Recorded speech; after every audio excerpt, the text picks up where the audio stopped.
After months of preparations, the Russian President Vladimir Putin has launched a major military operation against Ukraine.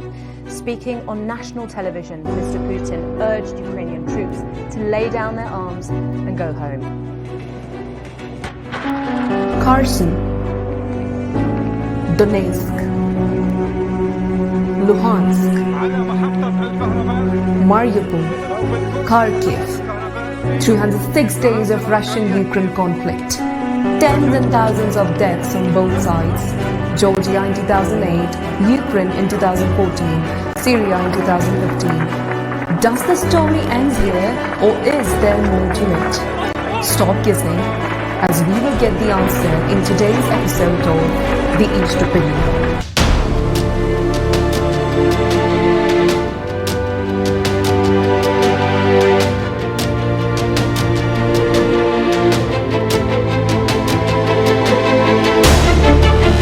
Hello everyone, I am Shreya Tiwari from The East Opinion, and today's discussion is all about Putin's next land grab.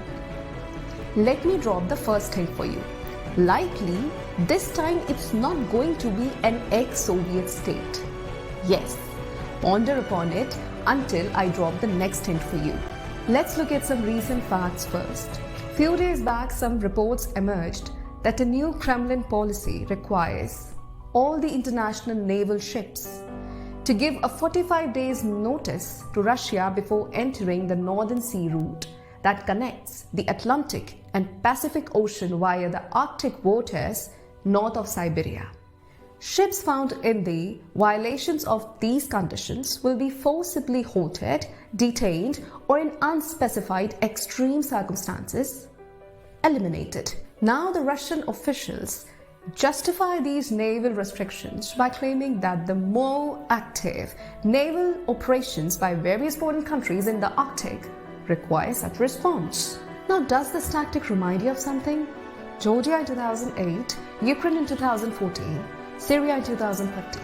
Putin has always laid the blame for the Russian aggression squarely at the West's feet. We all know that US and European sanctions have dealt a serious blow to Russia's already dismal economy, which raises a question that why would Putin pay such a staggering price just to carve out a few pieces of territory? Well, in anywhere Putin considers Russia's backyard, the major goal has never been just a territorial gain, but the goal is more to tighten his grip on the levers of Russia's power. Whenever Putin feels that his domestic popularity is dipping, he either escalates an ongoing conflict or launches a new offensive. I mean, ordinary Russian voters can struggle to live under a pension of just $200 each month, but Putin's base can be proud to live in a superpower. It's no coincidence that Putin's approval rating peaked in 2015 after the annexation of Crimea. And later that year, when the Russian economy foundered, the intervention of Syria played as a shore-up for the patriotism. But the status quo cannot hold.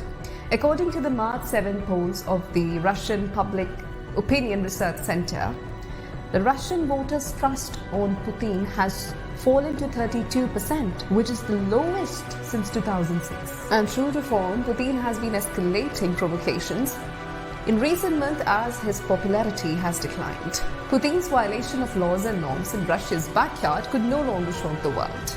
I mean, he has already redrawn the boundaries of European countries by force, so in order to provoke West's ire, this time he has to do something surprising.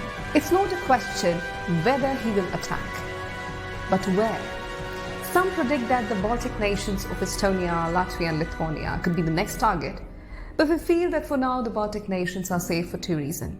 First, Putin for now cannot risk triggering the NATO's Article 5, and second, the West has already accepted the neo-imperialist ambitions of Putin in the former Soviet Union regions. We guess Russia's next target in the near future could be Finland or Sweden. Although they are the members of the European Union, but these countries are not the members of the NATO.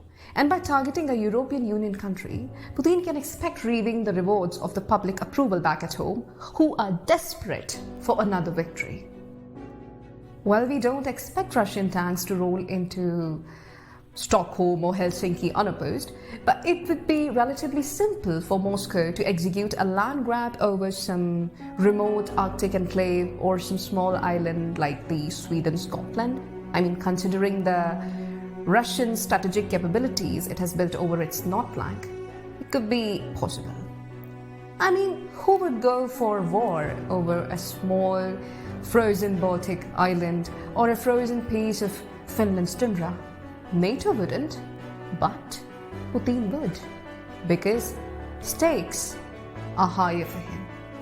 That's all in today's episode of The East Opinion. Thank you everyone. Stay tuned as we'll get an amazing discussion over the next episode of The East Opinion. Until then, do share opinions, as every opinion matters.